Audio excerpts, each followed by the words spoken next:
नमस्कार दोस्तों, मैं संतोष पटेल स्वागत करता हूं आपके अपने YouTube चैनल डिजिटल भंडार पर। आज की वीडियो में हम CPCT एग्जाम मार्च 2024 के लिए कंप्यूटर के इम्पोर्टेंट क्वेश्चंस को समझने वाले हैं। यह हमारा CPCT एग्जाम मार्च 2024 के लिए पार्ट नंबर 21 है। इस वीडियो में हम CPCT एग्जाम के लिए कंप्यूटर से संबंधित 20 इम्पोर्टेंट क्वेश्चंस को समझने वाले हैं। यह सभी वही क्वेश्चन हैं जो पहले भी CPCT एग्जाम में पूछे जा चुके हैं। जब हम एक क्वेश्चन को समझते हैं तो उससे संबंधित हमें कई प्रकार के और भी क्वेश्चन तैयार करने मिलते हैं। आप सभी क्वेश्चंस को नोट जरूर करें, क्योंकि पेपर में एक क्वेश्चन से संबंधित कई प्रकार के और भी क्वेश्चन बन सकते हैं। चलिए शुरुआत करते हैं आज की इस वीडियो का। देखते हैं आज का हमारा पहला क्वेश्चन क्या है। पहला क्वेश्चन हमसे पूछा गया है, वह रोम प्रकार चुने जिसमें डेटा मिटाने के लिए विद्युत क्षेत्र लगाया जाता है। वह रोम प्रकार चुने जिसमें डेटा मिटाने के लिए विद्युत क्षेत्र लगाया जाता है। पहला क्वेश्चन रोम से संबंधित है, रोम से संबंधित, और यहां पर आपको एक साथ कई प्रकार के क्वेश्चन तैयार करने मिलेंगे। रोम क्या है? रोम हमारे कंप्यूटर की एक प्राइमरी मेमोरी होती है। रोम हमारे कंप्यूटर की एक प्राइमरी मेमोरी है जिसका फुल फॉर्म होता है read only memory. Read only memory रोम प्राइमरी मेमोरी है जिसका फुल फॉर्म होता है रीड ओनली मेमोरी। रोम एक नॉन वोलेटाइल मेमोरी होती है। नॉन वोलेटाइल मतलब स्थायी मेमोरी होती है। स्थायी रोम में डेटा को परमानेंटली स्टोर किया जाता है। रोम डेटा को परमानेंटली स्टोर करती है। रोम मदरबोर्ड में इनबिल्ट होती है। जब मदरबोर्ड को बनाया जाता है तब रोम चिप को उसी में फिट कर दिया जाता है। रोम में कुछ ऐसे इंस्ट्रक्शन होते हैं जो कंप्यूटर को स्टार्ट करने के लिए आवश्यक होते हैं। रोम में बायोस प्रोग्राम स्टोर होता है। बायोस प्रोग्राम, बायोस मतलब बेसिक इनपुट आउटपुट सिस्टम। रोम में परमानेंट मेमोरी में बायोस प्रोग्राम स्टोर होता है। बायोस का फुल फॉर्म होता है बेसिक इनपुट आउटपुट सिस्टम। और रोम में जो प्रोग्राम स्टोर होता है उसे कहा जाता है फर्मवेयर। रोम में स्टोर प्रोग्राम को कहा जाता है फर्मवेयर। हमसे यहां पर रोम से संबंधित एक क्वेश्चन पूछा गया है, वह रोम प्रकार चुने जिसमें डेटा मिटाने के लिए विद्युत क्षेत्र लगाया जाता है। अभी हमने रोम का बेसिक इंट्रोडक्शन समझा कि रोम एक प्राइमरी मेमोरी है जिसका full form read only memory होता है। रोम एक नॉन वोलेटाइल मेमोरी है, मतलब स्थायी मेमोरी है। रोम परमानेंटली डेटा को स्टोर करती है। रोम में बायोस प्रोग्राम स्टोर होता है जिसका फुल फॉर्म होता है बेसिक इनपुट आउटपुट सिस्टम। और रोम में स्टोर प्रोग्राम को फर्मवेयर कहा जाता है।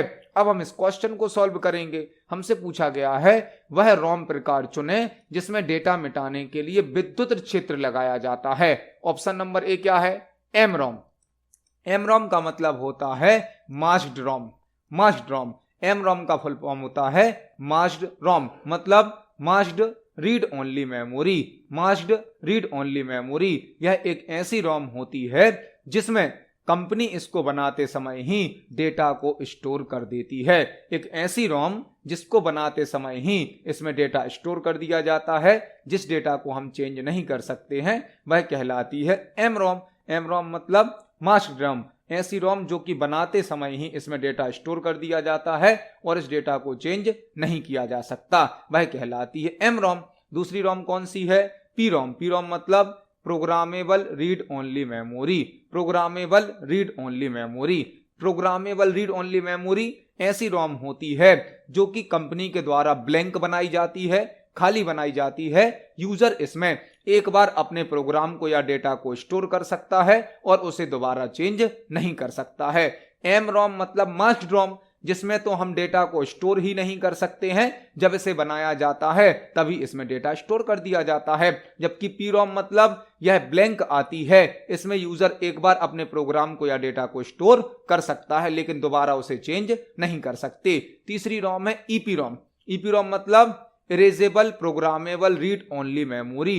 Erasable programmable read only memory यह भी रोम का एक प्रकार है जिसमें पुराने डेटा को हटाकर नया डेटा स्टोर किया जा सकता है और इसमें अल्ट्रा वायलेट रेस का यूज किया जाता है। जो ईपीरॉम है मतलब erasable programmable read only memory है, इसमें पुराने डेटा को हटाकर नया डेटा स्टोर करने के लिए अल्ट्रा वायलेट रेस का यूज किया जाता है, पराबैंगनी किरणों का यूज किया जाता है। जबकि लास्ट रॉम है ईईपीरॉम। ईईपीरॉम मतलब electrically erasable programmable read only memory. Electrically erasable programmable read only memory, यही हमारा आंसर है। Electrically erasable programmable read only memory मतलब एक ऐसी रॉम जिसमें हम पुराने डेटा को हटाकर नया डेटा स्टोर करने के लिए इलेक्ट्रिक सर्किट का यूज करते हैं। ऐसी रॉम जिसमें हम इलेक्ट्रिक सर्किट की सहायता से पुराने डेटा को हटाकर नया डेटा स्टोर कर सकते हैं, वह कहलाती है ईईपीरॉम। ईईपीरॉम मतलब electrically erasable programmable read only memory. तो इस क्वेश्चन का आंसर होगा ऑप्शन नंबर डी, ईईपीरॉम। देखते हैं हमारे नेक्स्ट क्वेश्चन को। नेक्स्ट क्वेश्चन है ऑपरेटिंग सिस्टम की सेवाओं तक पहुंचने के लिए इंटरफेस ब्लैंक द्वारा प्रदान किया जाता है। ऑपरेटिंग सिस्टम की सेवाओं तक पहुंचने के लिए इंटरफेस ब्लैंक द्वारा प्रदान किया जाता है। यह क्वेश्चन ऑपरेटिंग सिस्टम से संबंधित है। ऑपरेटिंग सिस्टम जो कि एक सिस्टम सॉफ्टवेयर होता है, जो कि हमारे कंप्यूटर का एक मेन सॉफ्टवेयर होता है। ऑपरेटिंग सिस्टम के बिना हमारा कंप्यूटर बूट नहीं हो सकता है। बूट नहीं हो सकता मतलब ऑन नहीं हो सकता। कंप्यूटर को बूट करने के लिए ऑपरेटिंग सिस्टम का होना आवश्यक होता है। कई प्रकार के ऑपरेटिंग सिस्टम होते हैं, जैसे कि Windows operating system, Linux operating system, DOS operating system, Mac operating system, कई प्रकार के ऑपरेटिंग सिस्टम होते हैं। हमसे पूछा गया है ऑपरेटिंग सिस्टम की सेवाओं तक पहुंचने के लिए इंटरफेस ब्लैंक द्वारा प्रदान किया जाता है। ऑपरेटिंग सिस्टम की जितनी भी सर्विसेज होती हैं उनको यूज करने के लिए सिस्टम कॉल्स का यूज किया जाता है। सिस्टम कॉल्स कुछ फंक्शन होते हैं जो कि ऑपरेटिंग सिस्टम की सर्विस यूजर को प्रोवाइड करते हैं। तो इस क्वेश्चन का आंसर हो जाएगा option number B, system calls. देखते हैं हमारे नेक्स्ट क्वेश्चन को। नेक्स्ट क्वेश्चन है लाइनेक्स में किस कमांड का प्रयोग किसी फाइल में यूजर लॉगिन सेशन को रिकॉर्ड करने के लिए किया जाता है। लाइनेक्स में किस कमांड का प्रयोग किसी फाइल में यूजर लॉगिन सेशन को रिकॉर्ड करने के लिए किया जाता है। यह क्वेश्चन लाइनेक्स से संबंधित है। यहां पर आपको एक साथ कई क्वेश्चन तैयार करने मिलेंगे। लाइनेक्स क्या है? लाइनेक्स एक ऑपरेटिंग सिस्टम है। लाइनेक्स एक ऑपरेटिंग सिस्टम है जो कि एक सिस्टम सॉफ्टवेयर का एग्जाम्पल है। सिस्टम सॉफ्टवेयर, लाइनेक्स एक ऑपरेटिंग सिस्टम है, एक सिस्टम सॉफ्टवेयर है। लाइनेक्स एक फ्री सॉफ्टवेयर है। लाइनेक्स एक ओपन सोर्स सॉफ्टवेयर है। लाइनेक्स को लिनस टोरवॉल्स के द्वारा 1991 में बनाया गया था। लाइनेक्स को लिनस टोरवॉल्स के द्वारा 1991 में बनाया गया था। हमसे पूछा गया है लाइनेक्स में किस कमांड का प्रयोग किसी फाइल में यूजर लॉगिन सेशन को रिकॉर्ड करने के लिए किया जाता है। यूजर लॉगिन सेशन का मतलब क्या है? यूजर के लॉगिन करने से लेकर लॉग आउट करने तक का जो समय होता है उसे बोला जाता है सेशन। जब यूजर ने लाइनेक्स ऑपरेटिंग सिस्टम में लॉगिन किया और जब तक वह लॉग आउट नहीं करेगा तब तक का समय क्या कहलाएगा? सेशन। उस सेशन को रिकॉर्ड करने के लिए स्क्रिप्ट कमांड का यूज किया जाता है। स्क्रिप्ट कमांड किसी यूजर के लॉगिन सेशन को फाइल में रिकॉर्ड करने की सर्विस प्रोवाइड करती है। तो इस क्वेश्चन का आंसर हो जाएगा option number C, script command. देखते हैं हमारे नेक्स्ट क्वेश्चन को। नेक्स्ट क्वेश्चन है निम्नलिखित में से कौन सा ई कॉमर्स का एक उदाहरण नहीं है? निम्नलिखित में से कौन सा ई कॉमर्स का एक उदाहरण नहीं है? यहां पर हमें 4 ऑप्शन दिए गए हैं और हमसे पूछा गया है निम्नलिखित में से कौन सा ई कॉमर्स का उदाहरण नहीं है। ई कॉमर्स मतलब इलेक्ट्रॉनिक कॉमर्स। ई कॉमर्स मतलब इलेक्ट्रॉनिक कॉमर्स। इलेक्ट्रॉनिक कॉमर्स या ई कॉमर्स का मतलब होता है इंटरनेट और टेक्नोलॉजी के माध्यम से वस्तुओं और सेवाओं को खरीदना और बेचना। इंटरनेट के माध्यम से वस्तुओं और सेवाओं को खरीदने बेचने के लिए ई कॉमर्स का यूज किया जाता है। हमें यहाँ पर 4 विकल्प दिए गए हैं। हमसे पूछा गया है निम्नलिखित में से कौन सा ई कॉमर्स का उदाहरण नहीं है। ऑप्शन नंबर ए क्या है? आपके मित्र को कोई ईमेल भेजना। ऑप्शन नंबर बी, इंटरनेट पर किसी सरकारी कर्मचारी द्वारा होटल का कोई कमरा आरक्षित करना। इंटरनेट पर किसी सरकारी कर्मचारी द्वारा होटल का कोई कमरा आरक्षित करना मतलब होटल में रूम को बुक करना, यह तो ई कॉमर्स का टाइप है। ऑप्शन नंबर सी क्या है? इंटरनेट के जरिए किसी व्यक्ति द्वारा अपने बिल का भुगतान करना, बिजली बिल का भुगतान करना, यह भी ई कॉमर्स का टाइप है। ऑप्शन नंबर डी क्या है? इंटरनेट पर किसी व्यक्ति द्वारा पुस्तक खरीदना, यह भी ई कॉमर्स का उदाहरण है, टाइप है। मतलब ऑप्शन नंबर ए हमारा आंसर होगा। आपके मित्र को कोई ईमेल भेजना, यह ई कॉमर्स का उदाहरण नहीं है। ई कॉमर्स का मतलब होता है ऑनलाइन वस्तुओं या सेवाओं को खरीदना और बेचना। तो इस क्वेश्चन का आंसर हो जाएगा ऑप्शन नंबर ए। आपके मित्र को कोई ईमेल भेजना ई कॉमर्स का उदाहरण नहीं है। देखते हैं हमारे नेक्स्ट क्वेश्चन को। नेक्स्ट क्वेश्चन है, किसी डॉक्यूमेंट को आपके गूगल ड्राइव खाते से आपके फ्लैश ड्राइव में कॉपी करने की प्रक्रिया क्या कहलाती है? किसी डॉक्यूमेंट को आपके गूगल ड्राइव खाते से आपके फ्लैश ड्राइव में कॉपी करने की प्रक्रिया क्या कहलाती है?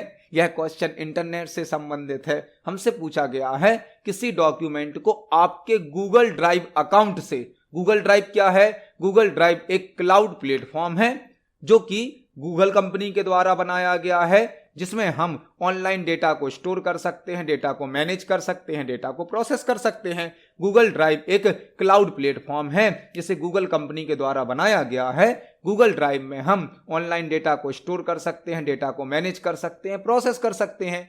गूगल ड्राइव में हम 15 GB तक फ्री ऑफ कॉस्ट डेटा को स्टोर कर सकते हैं। फ्लैश ड्राइव का मतलब क्या है? फ्लैश ड्राइव का मतलब होता है पेन ड्राइव। फ्लैश ड्राइव का मतलब है पेन ड्राइव, जो कि एक सेकेंडरी मेमोरी का टाइप है, जिसे हम यूएसबी ड्राइव भी कहते हैं, थंब ड्राइव भी कहते हैं, पोर्टेबल ड्राइव भी कहते हैं। हमसे क्वेश्चन पूछा गया है, यदि हमें अपने गूगल ड्राइव अकाउंट से किसी फाइल को, किसी डॉक्यूमेंट को फ्लैश ड्राइव मतलब पेन ड्राइव में कॉपी करना है, तो यह प्रक्रिया क्या कहलाएगी? आपको यहां पर एक साथ दो क्वेश्चन तैयार करने हैं। यूजर का जो कंप्यूटर होता है वह कंप्यूटर कहलाता है क्लाइंट कंप्यूटर या लोकल कंप्यूटर। जो यूजर यूज करता है कंप्यूटर वह कंप्यूटर कहलाता है क्लाइंट कंप्यूटर या लोकल कंप्यूटर। जबकि इंटरनेट होता है सर्वर। इंटरनेट क्या होता है? सर्वर, जिसे हम होस्ट भी कहते हैं। गूगल ड्राइव एक सर्वर हो गया और हमारा कंप्यूटर क्या हो गया? क्लाइंट। जब हम सर्वर की किसी फाइल को क्लाइंट कंप्यूटर पर लाएंगे तो उसे कहा जाता है डाउनलोड करना, और जब हम क्लाइंट कंप्यूटर की किसी फाइल को सर्वर पर भेजते हैं तो उसे कहा जाता है अपलोड करना। मतलब क्लाइंट कंप्यूटर या लोकल कंप्यूटर की फाइल को सर्वर पर भेजने के लिए अपलोडिंग का यूज किया जाता है, जबकि सर्वर की फाइल को क्लाइंट या लोकल कंप्यूटर पर लाने के लिए डाउनलोडिंग का यूज किया जाता है। हमसे पूछा गया था गूगल ड्राइव से फ्लैश ड्राइव में मतलब अपनी पेन ड्राइव में कॉपी करना है तो उसके लिए किसका यूज करना पड़ेगा? डाउनलोड का। जब हम सर्वर या होस्ट से किसी फाइल को क्लाइंट कंप्यूटर पर लाते हैं, कॉपी करते हैं, तो वह कहलाता है डाउनलोड, और जब क्लाइंट कंप्यूटर की किसी फाइल को सर्वर पर भेजते हैं तो वह कहलाता है अपलोड। इस क्वेश्चन का आंसर हो जाएगा ऑप्शन नंबर सी, डाउनलोड। देखते हैं हमारे नेक्स्ट क्वेश्चन को। नेक्स्ट क्वेश्चन है, निम्न में से कौन सा उपयोगकर्ताओं को इंटरनेट एक्सेस प्रदान करता है? निम्न में से कौन सा यूजर्स को इंटरनेट एक्सेस प्रोवाइड करता है? हमें यहां पर 4 ऑप्शन दिए गए हैं और हमसे पूछा गया है निम्न में से कौन सा यूजर्स को इंटरनेट एक्सेस प्रोवाइड करता है। इंटरनेट एक्सेस कौन प्रोवाइड करता है? आईएसपी मतलब internet service provider. Internet service provider कुछ कंपनियां होती हैं जो कि यूजर को इंटरनेट की सर्विस प्रोवाइड करती हैं, उपलब्ध कराती हैं। आप जिस कंपनी की सिम यूज कर रहे हैं आप उस सिम के द्वारा ही तो इंटरनेट यूज कर पा रहे हैं। मतलब जिस कंपनी की आपकी सिम है वह कंपनी आपका क्या कहलाएगी? आईएसपी मतलब इंटरनेट सर्विस प्रोवाइडर, जो कि यूजर को इंटरनेट की सर्विस उपलब्ध कराती है। तो इस क्वेश्चन का आंसर हो जाएगा ऑप्शन नंबर बी। आपको 3 क्वेश्चन और तैयार करने हैं। HTTP का फुल फॉर्म क्या होता है? Hyper text transfer protocol. Hyper text transfer protocol. TCP का फुल फॉर्म क्या होता है? Transmission control protocol. Transmission control protocol. FTP का फुल फॉर्म क्या होता है? File transfer protocol. File transfer protocol. तो इस क्वेश्चन का आंसर हो जाएगा ऑप्शन नंबर बी, ISP। देखते हैं हमारे नेक्स्ट क्वेश्चन को। नेक्स्ट क्वेश्चन है, असेंबली भाषा एक ब्लैंक प्रोग्रामिंग भाषा है। असेंबली भाषा एक ब्लैंक प्रोग्रामिंग भाषा है। यह क्वेश्चन कोडिंग से प्रोग्रामिंग से संबंधित है। हमसे पूछा गया है असेंबली लैंग्वेज एक ब्लैंक प्रोग्रामिंग लैंग्वेज है। ऑप्शन नंबर ए क्या है, high level language, option number B low level language, option number C medium level language या option number D machine language. Assembly language क्या है, असेंबली लैंग्वेज एक low level language है। Assembly language एक low level language है। Assembly language second generation की programming language है। Second generation की असेंबली लैंग्वेज में नेमोनिक कोड यूज किए जाते हैं। नेमोनिक कोड, यहां पर एम साइलेंट होता है। असेंबली लैंग्वेज में नेमोनिक कोड यूज किए जाते हैं। यह कोड किसी शब्द का शॉर्ट फॉर्म होते हैं, जैसे एडिशन को एड लिख देना, सबट्रैक्शन को सब लिख देना, यह कहलाते हैं नेमोनिक कोड। असेंबली लैंग्वेज को मशीन लैंग्वेज में या बाइनरी लैंग्वेज में बदलने के लिए असेंबलर का यूज किया जाता है। असेंबलर एक लैंग्वेज प्रोसेसर होता है जो कि असेंबली लैंग्वेज में बनाए गए प्रोग्राम को मशीन लैंग्वेज या बाइनरी लैंग्वेज में बदल देता है। तो इस क्वेश्चन का आंसर होगा ऑप्शन नंबर बी, असेंबली भाषा एक लो लेवल प्रोग्रामिंग भाषा है। देखते हैं हमारे नेक्स्ट क्वेश्चन को। नेक्स्ट क्वेश्चन है, वीसेट का पूर्ण रूप क्या है। वीसेट का पूर्ण रूप क्या है। हमें एक शॉर्ट फॉर्म दिया गया है वीसेट और हमसे पूछा गया है वीसेट का फुल फॉर्म क्या होता है। वीसेट क्या है, वीसेट का यूज इंटरनेट कनेक्शन के लिए किया जाता है, जो कि सैटेलाइट के माध्यम से इंटरनेट कनेक्टिविटी प्रोवाइड करता है। वीसेट कनेक्शन का यूज सैटेलाइट के माध्यम से इंटरनेट कनेक्शन के लिए किया जाता है, जिसका फुल फॉर्म होता है very small aperture terminal. Very small aperture terminal, VSAT का फुल फॉर्म होता है वेरी स्मॉल अपर्चर टर्मिनल। तो इस क्वेश्चन का आंसर हो जाएगा ऑप्शन नंबर ए। देखते हैं हमारे नेक्स्ट क्वेश्चन को। नेक्स्ट क्वेश्चन है, आबरा का डाबरा पर लागू होने वाला टॉगल केस है। आबरा का डाबरा पर लागू होने वाला टॉगल केस है। यह क्वेश्चन एमएस वर्ड से पूछा गया है और यहां पर आपको एक साथ कई क्वेश्चन तैयार करने मिलेंगे। हमें एक शब्द दिया गया है आबरा का डाबरा पर लागू होने वाला टॉगल केस कौन सा है, यह हमें यहां पर बताना है। यदि आप हमारे प्रीवियस वीडियोस को देख रहे हैं तो आपको इस क्वेश्चन का आंसर समझ में आ गया होगा। यह क्वेश्चन एमएस वर्ड से पूछा गया है, एमएस वर्ड से, जो कि चेंज केस टॉपिक से संबंधित है।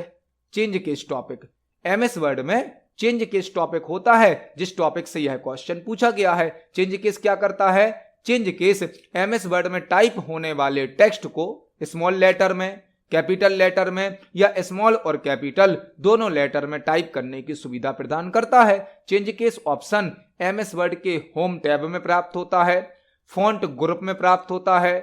टोटल 5 प्रकार के केस एमएस वर्ड में यूज किए जाते हैं। चेंज केस की शॉर्टकट की होती है shift plus F3। Shift plus F3 change case की शॉर्टकट की होती है। शॉर्टकट की से केवल 3 प्रकार के केस यूज किए जा सकते हैं। होते टोटल 5 हैं, लेकिन शॉर्टकट की से कितने यूज होते हैं, 3। एमएस वर्ड का डिफॉल्ट केस होता है सेंटेंस केस। एमएस वर्ड का डिफॉल्ट केस होता है सेंटेंस केस। यह क्वेश्चन चेंज केस से संबंधित है। चेंज केस क्या करता है, टाइप होने वाले टेक्स्ट को स्मॉल लेटर में, कैपिटल लेटर में या स्मॉल और कैपिटल दोनों लेटर में शो करने की सुविधा प्रदान करता है। Change case option home tab में प्राप्त होता है, फॉन्ट ग्रुप में प्राप्त होता है। एमएस वर्ड में टोटल 5 प्रकार के केस होते हैं। चेंज केस की शॉर्टकट की होती है शिफ्ट प्लस F3। शॉर्टकट की से केवल 3 प्रकार के केस यूज किए जाते हैं और डिफॉल्ट केस होता है सेंटेंस केस। एमएस वर्ड में हमसे पूछा गया है आबरा का डाबरा पर लागू होने वाला टॉगल केस है। टॉगल केस क्या करता है, toggle case, toggle case case को रिवर्स कर देता है। टॉगल केस केस को रिवर्स कर देता है, मतलब जितने अक्षर यहां स्मॉल में हैं वह कैपिटल में बदल जाएंगे और जितने कैपिटल में होंगे वह स्मॉल में बदल जाएंगे। जो टॉगल केस है वह क्या करता है, केस को रिवर्स कर देता है, मतलब जितने अक्षर कैपिटल में होंगे वो स्मॉल में बदल जाएंगे, जितने स्मॉल में होंगे वह कैपिटल में बदल जाएंगे। अब इस शब्द पर यदि हम टॉगल केस लागू करेंगे तो क्या होगा, स्मॉल ए बदल जाएगा कैपिटल ए में, कैपिटल बी बदल जाएगा स्मॉल बी में, और यहां कैपिटल हो जाएगा, ए कैपिटल हो जाएगा, सी स्मॉल हो जाएगा, ए कैपिटल हो जाएगा, डी स्मॉल हो जाएगा, ए कैपिटल हो जाएगा, बी कैपिटल हो जाएगा, आर कैपिटल हो जाएगा, ए कैपिटल हो जाएगा। यह हमारा आंसर हो जाएगा। टॉगल केस करता क्या है, केस को रिवर्स कर देता। जितने अक्षर छोटे होंगे वह बड़े में बदल जाएंगे, जितने बड़े होंगे वह छोटे में बदल जाएंगे। मतलब हमारा आंसर हो जाएगा option number D. Option number D. इसको हम प्रैक्टिकली देख सकते हैं एमएस वर्ड में। चलते हैं एमएस वर्ड में। यह हमारा एमएस वर्ड सॉफ्टवेयर है जहां पर हमने कुछ सैंपल टेक्स्ट टाइप किया है। आप देख सकते हैं यहां पर जो टेक्स्ट टाइप किया गया है इसमें एक पूरे सेंटेंस में पहला अक्षर बड़ा होगा, बाकी सभी अक्षर छोटे होंगे, क्योंकि एमएस वर्ड में डिफॉल्ट केस होता है सेंटेंस केस। सेंटेंस केस में क्या होता है, पूरे वाक्य का, पूरे सेंटेंस का पहला अक्षर बस बड़ा लिखा जाता है, बाकी सभी छोटे लिखे जाते हैं। हम यहां पर एक पैराग्राफ को सिलेक्ट करेंगे जिस पर हम चेंज केस ऑप्शन को प्रैक्टिकली समझेंगे। होम टैब में फॉन्ट ग्रुप के अंदर चेंज केस नाम का एक ऑप्शन होता है। यहां पर टोटल 5 प्रकार के केस होते हैं। डिफॉल्ट केस होता है सेंटेंस केस। इसके अलावा एक केस है लोअर केस। लोअर केस में क्या होता है, पूरा टेक्स्ट स्मॉल लेटर में टाइप कर दिया जाता है। एक केस होता है अपर केस। अपर केस में क्या होता है, पूरा टेक्स्ट कैपिटल लेटर में बदल दिया जाता है।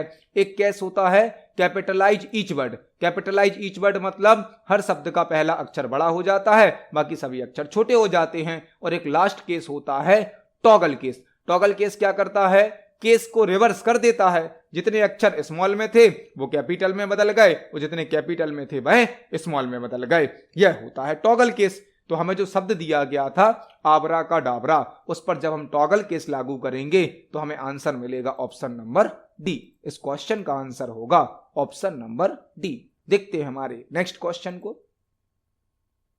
नेक्स्ट क्वेश्चन है, एक blank section break MS Word में उसी पेज पर एक नया सेक्शन शुरू करता है।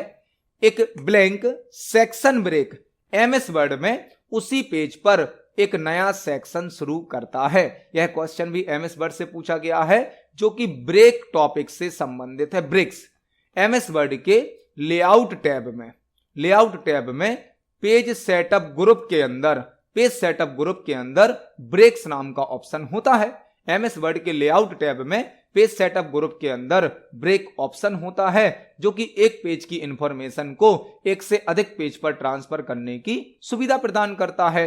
ब्रेक की 2 कैटेगरी होती हैं, एक होता है पेज ब्रेक, एक होता है सेक्शन ब्रेक। एमएस वर्ड में 2 प्रकार के ब्रेक होते हैं, पेज ब्रेक और सेक्शन ब्रेक। पेज ब्रेक 3 प्रकार के होते हैं, सेक्शन ब्रेक 4 प्रकार के होते हैं। हमसे सेक्शन ब्रेक का क्वेश्चन पूछा गया है। एक blank section break MS Word में उसी पेज पर, मतलब जिस पेज पर अभी हम हैं उसी पेज पर नया सेक्शन स्टार्ट करता है। उसी पेज पर मतलब कंटिन्यूअस पेज पर। तो इस क्वेश्चन का आंसर क्या हो जाएगा, ऑप्शन नंबर बी। यदि हमें एमएस वर्ड में जिस पेज पर हम हैं उसी पेज पर एक नया सेक्शन बनाना है तो हमें कंटिन्यूअस सेक्शन ब्रेक का यूज करना होता है। जबकि अगले पेज पर नया सेक्शन बनाने के लिए नेक्स्ट पेज सेक्शन ब्रेक का यूज करते हैं। इवन नंबर के पेज पर, मतलब 2, 4, 6, 8 इस प्रकार के जो इवन नंबर के पेज होते हैं उन पर सेक्शन बनाने के लिए इवन पेज सेक्शन ब्रेक का यूज किया जाता है। और ऑड नंबर के पेज पर, मतलब 1, 3, 5, 7 ऑड नंबर के पेज पर सेक्शन बनाने के लिए ऑड पेज सेक्शन ब्रेक का यूज किया जाता है। तो इस क्वेश्चन का आंसर हो जाएगा ऑप्शन नंबर बी, कंटिन्यूअस। इसको हम प्रैक्टिकली देख सकते हैं। एमएस वर्ड के लेआउट टैब में पेज सेटअप ग्रुप होता है। पेज सेटअप ग्रुप के अंदर एक ऑप्शन होता है ब्रेक्स। ब्रेक्स की 2 कैटेगरी होती हैं, एक पेज ब्रेक जो कि 3 प्रकार के होते हैं और सेक्शन ब्रेक्स जो कि 4 प्रकार के होते हैं। यदि हमें सेम पेज पर एक नया सेक्शन बनाना है तो हम कंटिन्यूअस सेक्शन ब्रेक का यूज करते हैं। इस क्वेश्चन का आंसर होगा ऑप्शन नंबर बी। देखते हैं हमारे नेक्स्ट क्वेश्चन को। नेक्स्ट क्वेश्चन है, निम्नलिखित में से कौन सा विकल्प find and replace dialog box में खोज कार्य, मतलब सर्च टास्क केस सेंसिटिव बनाता है। निम्नलिखित में से कौन सा विकल्प find and replace dialog box में खोज कार्य केस सेंसिटिव बनाता है। यह क्वेश्चन भी एमएस वर्ड से पूछा गया है। MS वर्ड में जो फाइंड एंड रिप्लेस का डायलॉग बॉक्स होता है, जब हम उसमें कोई चीज सर्च करते हैं उसको केस सेंसिटिव सेट करने के लिए किस ऑप्शन का यूज किया जाता है। यहां पर आपको एक साथ कई क्वेश्चन तैयार करने हैं। एक ऑप्शन होता है फाइंड। फाइंड क्या करता है? फाइंड ऑप्शन डॉक्यूमेंट में किसी शब्द को सर्च करता है, ढूंढता है, जिसकी शॉर्टकट की होती है Ctrl+F। एक ऑप्शन होता है रिप्लेस ऑप्शन।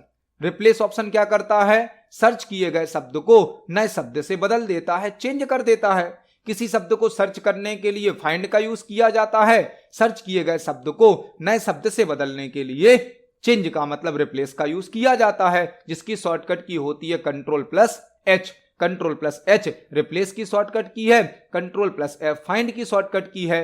फाइंड और रिप्लेस ऑप्शन MS वर्ड के होम टैब में फाइंड और रिप्लेस दोनों ही ऑप्शन होम टैब में एडिटिंग ग्रुप में प्राप्त होते हैं। एडिटिंग ग्रुप में हमसे क्वेश्चन पूछा गया है, निम्नलिखित में से कौन सा विकल्प फाइंड रिप्लेस डायलॉग बॉक्स में खोज कार्य केस सेंसिटिव बनाता है। अभी हमने एक प्रीवियस क्वेश्चन समझा था चेंज केस से संबंधित। MS वर्ड में 5 प्रकार के केस होते हैं, lower case, upper case, toggle case, capitalize each word और सेंटेंस केस। तो यदि हम फाइंड रिप्लेस का यूज कर रहे हैं और साथ में हमें फाइंड होने वाले वर्ड में केस भी मैच करना है, तो हम कौन सा ऑप्शन यूज करेंगे? इसके लिए फाइंड एंड रिप्लेस की विंडो में एक ऑप्शन यूज किया जाता है जो कि होता है match case. Match case find and replace की विंडो में एक ऑप्शन होता है मैच केस नाम का, जो कि फाइंड होने वाले शब्द का केस भी मैच करता है। इसको हम प्रैक्टिकली देख सकते हैं। MS वर्ड के होम टैब में एडिटिंग ग्रुप होता है, लास्ट ग्रुप, जिसमें फाइंड, रिप्लेस, सेलेक्ट 3 ऑप्शन होते हैं। जब हम फाइंड रिप्लेस की विंडो ओपन करते हैं तो इस विंडो में नीचे एक ऑप्शन होता है मोर ऑप्शन के अंतर्गत एडवांस सर्चिंग ऑप्शन हमें दिए जाते हैं, जिसमें एक ऑप्शन होता है मैच केस। मैच केस क्या करता है? मैच केस ऑप्शन सर्च होने वाले शब्द का केस भी मैच करता है। तो इस क्वेश्चन का आंसर हो जाएगा option number D, match case. देखते हैं हमारे नेक्स्ट क्वेश्चन को। नेक्स्ट क्वेश्चन है MS वर्ड में अशुद्धि जांच मतलब प्रूफिंग टैब के थिसोरस टास्क पैन को खोलने के लिए कीबोर्ड शॉर्टकट ब्लैंक है। MS वर्ड में अशुद्धि जांच मतलब प्रूफिंग टैब के थिसोरस टास्क पैन को खोलने के लिए कीबोर्ड शॉर्टकट ब्लैंक है। यह क्वेश्चन MS वर्ड से पूछा गया है जो कि थिसोरस टॉपिक से संबंधित है। थिसोरस क्या है? थिसोरस एक ऐसा ऑप्शन है जो किसी शब्द का सिनोनिम्स मतलब कि पर्यायवाची और एंटोनिम्स मतलब कि विलोम शब्द बताता है। यदि हमें किसी शब्द का सिनोनिम्स और एंटोनिम मतलब पर्यायवाची शब्द और विलोम शब्द सर्च करना होता है तो हम थिसोरस ऑप्शन का यूज करते हैं। यह ऑप्शन हमें रिव्यू टैब में प्राप्त होता है, प्रूफिंग ग्रुप में प्राप्त होता है और इसकी शॉर्टकट की होती है Shift+F7। Shift+F7 MS वर्ड में किसी शब्द के सिनोनिम्स और एंटोनिम को सर्च करने के लिए थिसोरस का यूज किया जाता है। यह ऑप्शन रिव्यू टैब में प्राप्त होता है, प्रूफिंग ग्रुप में प्राप्त होता है, इसकी शॉर्टकट की Shift+F7 होती है। तो इस क्वेश्चन का आंसर हो जाएगा ऑप्शन नंबर सी। देखते हैं हमारे नेक्स्ट क्वेश्चन को। नेक्स्ट क्वेश्चन है निम्नलिखित में से कौन सा वैध विंडोज ऑपरेटिंग सिस्टम संस्करण नहीं है? निम्नलिखित में से कौन सा वैध विंडोज ऑपरेटिंग सिस्टम संस्करण नहीं है? यह क्वेश्चन विंडोज ऑपरेटिंग सिस्टम से संबंधित है। विंडोज क्या है? विंडोज एक ऑपरेटिंग सिस्टम है। विंडोज एक सिस्टम सॉफ्टवेयर का एग्जाम्पल है। विंडोज को माइक्रोसॉफ्ट कंपनी के द्वारा बनाया गया है। विंडोज ऑपरेटिंग सिस्टम के कई वर्जन्स अवेलेबल हैं, जैसे कि Windows XP, Windows 7, Windows 8, Windows 8.1, Windows 10, Windows 11। हमें यहां पर विंडोज के 4 वर्जन दिए गए हैं और हमसे पूछा गया है निम्नलिखित में से कौन सा valid Windows operating system version नहीं है? विंडोज XP तो होता है, विंडोज 95 भी होता है, विंडोज 98 भी होता है, लेकिन विंडोज 99 नाम का विंडोज का कोई वर्जन नहीं है। मतलब इस क्वेश्चन का आंसर हो जाएगा option number D, Windows 99 Windows का वैध वर्जन नहीं है। देखते हैं हमारे नेक्स्ट क्वेश्चन को। नेक्स्ट क्वेश्चन है PC ऑपरेशन के संदर्भ में SMPS का पूर्ण रूप क्या है? पीसी ऑपरेशन के संदर्भ में SMPS का पूर्ण रूप क्या है। हमसे क्वेश्चन पूछा गया है पीसी मतलब पर्सनल कंप्यूटर, ऑपरेशन के संदर्भ में SMPS का फुल फॉर्म क्या होता है। SMPS हमारे कंप्यूटर का एक हार्डवेयर पार्ट होता है जिसका फुल फॉर्म होता है switched mode power supply. Switched mode power supply SMPS हमारे कंप्यूटर की पावर सप्लाई होती है जो कि एक हार्डवेयर पार्ट है जिसका फुल फॉर्म होता है स्विच्ड मोड पावर सप्लाई। तो इस क्वेश्चन का आंसर हो जाएगा ऑप्शन नंबर ए, स्विच्ड मोड पावर सप्लाई। देखते हैं हमारे नेक्स्ट क्वेश्चन को। नेक्स्ट क्वेश्चन है MS वर्ड में स्टार्ट मेल मर्ज में जो विकल्प उपलब्ध नहीं होता है वह है। MS वर्ड में स्टार्ट मेल मर्ज में जो विकल्प उपलब्ध नहीं होता है वह है। यह क्वेश्चन MS वर्ड से पूछा गया है जो कि मेल मर्ज टॉपिक से संबंधित है। मेल मर्ज क्या है? मेल मर्ज MS वर्ड का एक बहुत ही पावरफुल फीचर है जो कि सिंगल डॉक्यूमेंट की मल्टीपल कॉपी क्रिएट करने की सुविधा प्रदान करता है। यदि हमें MS वर्ड में एक सिंगल डॉक्यूमेंट की मल्टीपल कॉपी क्रिएट करनी होती है तो हम मेल मर्ज ऑप्शन को यूज करते हैं। मेल मर्ज ऑप्शन के द्वारा एक ही प्रकार की जानकारी को एक साथ कई लोगों के साथ शेयर किया जा सकता है। यदि हमें एक ही प्रकार की जानकारी को एक साथ कई लोगों के साथ शेयर करना है तो हम मेल मर्ज ऑप्शन का यूज करते हैं। मेल मर्ज ऑप्शन हमें MS वर्ड के मेलिंग स्टेम में प्राप्त होता है।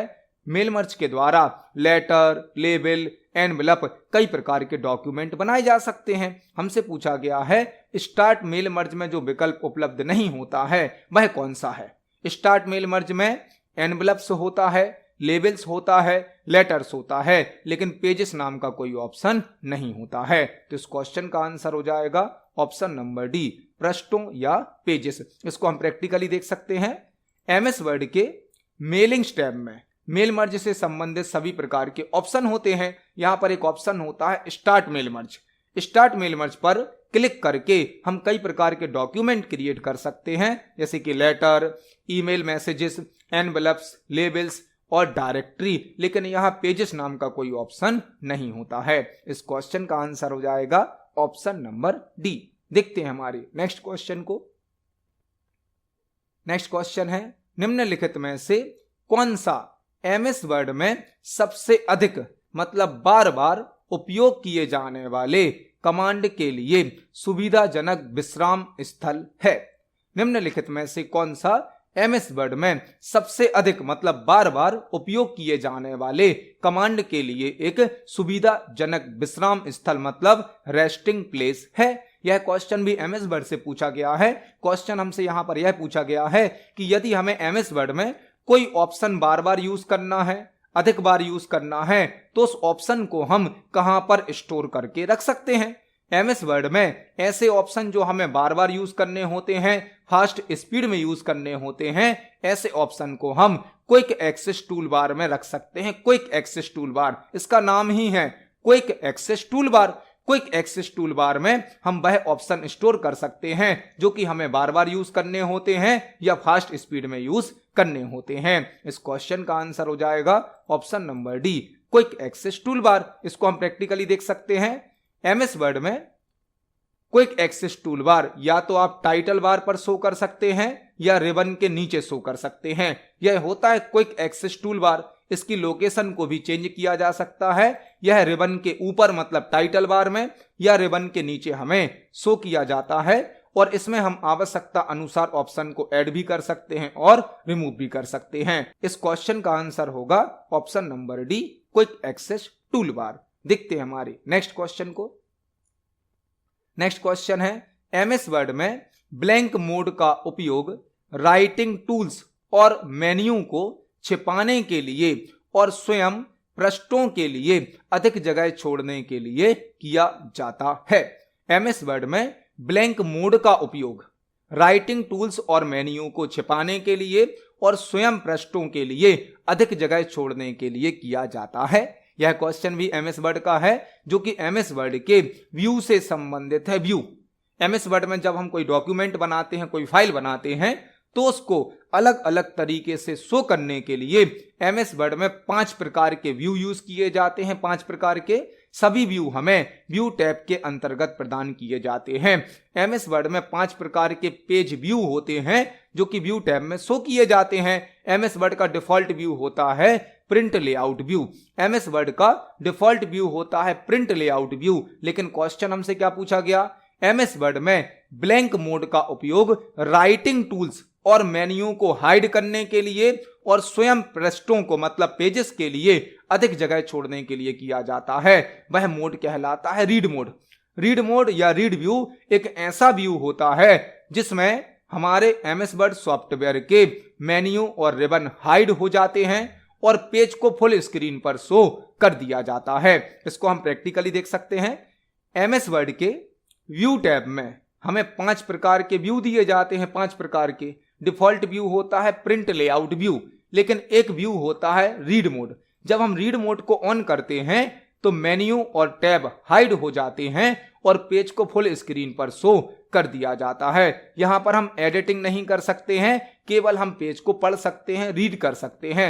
एडिटिंग फॉर्मेटिंग नहीं कर सकते हैं। यह कहलाता है रीड मोड। रीड मोड में मेन्यू और टैब हाइड हो जाते हैं और पेज को फुल स्क्रीन पर शो कर दिया जाता है। इस क्वेश्चन का आंसर होगा ऑप्शन नंबर ए, रीड मोड। देखते हैं हमारे नेक्स्ट क्वेश्चन को।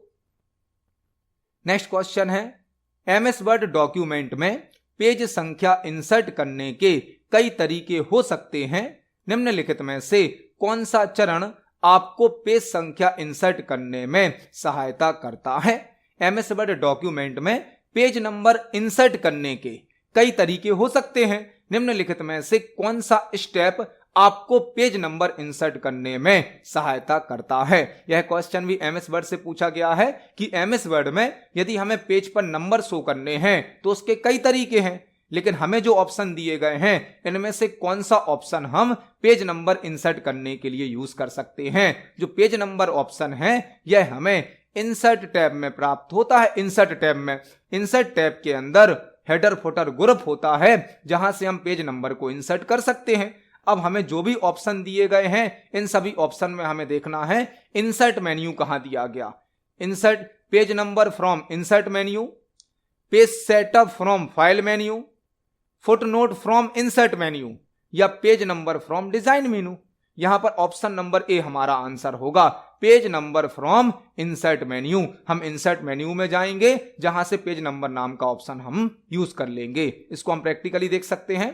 एमएस वर्ड के इंसर्ट टैब में हेडर एयर फुटर नाम का एक ग्रुप होता है जहां पर एक ऑप्शन होता है पेज नंबर। इस ऑप्शन के द्वारा हम अपने डॉक्यूमेंट में अलग अलग प्लेस पर पेज नंबर को शो कर सकते हैं। तो इस क्वेश्चन का आंसर हो जाएगा option number A, page number from insert menu. देखते हैं हमारे नेक्स्ट क्वेश्चन को। नेक्स्ट क्वेश्चन है, एमएस वर्ड में रैप टेक्स्ट फीचर द्वारा किया जाने वाला कार्य है। एमएस वर्ड में रैप टेक्स्ट फीचर द्वारा किया जाने वाला कार्य है। यह क्वेश्चन भी एमएस वर्ड से पूछा गया है जो कि रैप टेक्स्ट नाम के फीचर से संबंधित है। हमने अपने प्रीवियस वीडियोस में भी रैप टेक्स्ट फीचर को समझा है। रैप टेक्स्ट फीचर क्या करता है, एक फिक्स एरिया में टाइपिंग करने के लिए रैप टेक्स्ट का यूज किया जाता है। जैसे ही हमारी एक लाइन कंप्लीट होती है कर्सर को ऑटोमेटिक दूसरी लाइन पर भेज दिया जाता है। किस फीचर के द्वारा, रैप टेक्स्ट फीचर के द्वारा। रैप टेक्स्ट क्या करता है, जब आप एमएस वर्ड में टेक्स्ट को टाइप करते हो एक लाइन कंप्लीट होने पर ऑटोमेटिक कर्सर दूसरी लाइन पर आ जाता है, ऑटोमेटिक कर्सर तीसरी लाइन पर आ जाता है। यह होता है रैप टेक्स्ट। रैप टेक्स्ट करता क्या है, यह परिभाषित मार्जिन के भीतर सभी टेक्स्ट को सीमित कर देता है। मतलब जितना हमारा मार्जिन होता है, जितना हमारा एरिया होता है उसके भीतर ही, उसके अंदर ही हम टेक्स्ट को टाइप कर सकते हैं। जैसे ही हमारी एक लाइन कंप्लीट होती है ऑटोमेटिक कर्सर को दूसरी लाइन पर भेज दिया जाता है। तो इस क्वेश्चन का आंसर होगा ऑप्शन नंबर सी, यह परिभाषित मार्जिन के भीतर सभी टेक्स्ट को सीमित कर देता है। एमएस वर्ड में जब हम कोई टेक्स्ट टाइप करते हैं, फॉर एग्जाम्पल हम यहां पर एक सैंपल टेक्स्ट टाइप करते हैं, आप देखेंगे जैसे ही हमारी एक लाइन कंप्लीट होती है हमारा कर्सर ऑटोमेटिक दूसरी लाइन पर ट्रांसफर हो जाता है। यह किस फीचर के द्वारा होता है, रैप टेक्स्ट फीचर के द्वारा। तो इस क्वेश्चन का आंसर हो जाएगा ऑप्शन नंबर सी। देखते हैं हमारे नेक्स्ट क्वेश्चन को। नेक्स्ट क्वेश्चन है, आशीष इंटरनेट से एक फ्लैश प्लेयर स्थापित मतलब इंस्टॉल करना चाहता है जहां सेटअप लिंक उपलब्ध है। सेटअप को अपने कंप्यूटर पर सेव करने के लिए उसे किस प्रक्रिया का उपयोग करना चाहिए। हमसे क्वेश्चन पूछा गया है कि आशीष नाम का कोई पर्सन है, यूजर है, इंटरनेट से एक फ्लैश प्लेयर इंस्टॉल करना चाहता है। फ्लैश प्लेयर मतलब एक एप्लीकेशन, एक सॉफ्टवेयर जहां सेटअप लिंक उपलब्ध है। सेटअप को अपने कंप्यूटर पर सेव करने के लिए उसे किस प्रक्रिया का उपयोग करना चाहिए। जब भी हम अपने कंप्यूटर पर कोई सॉफ्टवेयर इंस्टॉल करते हैं तो हमें उस सॉफ्टवेयर का सेटअप इंटरनेट से डाउनलोड करना पड़ता है। इंटरनेट हो जाता है सर्वर और हमारा कंप्यूटर हो जाता है क्लाइंट। तो यदि हमें सर्वर कंप्यूटर से सेटअप को मतलब किसी फाइल को क्लाइंट कंप्यूटर पर लाना है तो हमें उसे क्या करना पड़ेगा, डाउनलोड करना पड़ेगा। आज की वीडियो में ही हमने एक क्वेश्चन समझा था कि जब क्लाइंट कंप्यूटर से किसी फाइल को सर्वर पर भेजा जाता है तो उसे कहते हैं अपलोडिंग, और जब सर्वर की किसी फाइल को क्लाइंट कंप्यूटर पर लाते हैं तो उसे कहा जाता है डाउनलोडिंग। मतलब इस क्वेश्चन का आंसर होगा ऑप्शन नंबर ए। यदि हम कोई सॉफ्टवेयर अपने कंप्यूटर में इंस्टॉल करना चाहते हैं तो सॉफ्टवेयर के सेटअप को पहले हमें कंप्यूटर में इंस्टॉल करना है तो डाउनलोड करना पड़ेगा नेट से। जब हम नेट से सेटअप डाउनलोड करेंगे उसके बाद ही हम उस सॉफ्टवेयर को इंस्टॉल कर पाएंगे। इस क्वेश्चन का आंसर हो जाएगा ऑप्शन नंबर ए। तो आज की वीडियो में हमने सीपीसीटी एग्जाम के लिए कंप्यूटर से संबंधित 20 इंपोर्टेंट क्वेश्चंस को समझा। जब हम एक क्वेश्चन को समझते हैं तो उससे संबंधित हमें कई प्रकार के और भी क्वेश्चन तैयार करने मिलते हैं। आप सभी क्वेश्चंस को पढ़ें, समझें। यदि आपका कोई क्वेश्चन है, कोई डाउट है तो कमेंट सेक्शन में जरूर पूछें। वीडियो पसंद आती है तो वीडियो को लाइक करें, ज्यादा से ज्यादा शेयर करें। मिलते हैं अगली वीडियो में। धन्यवाद।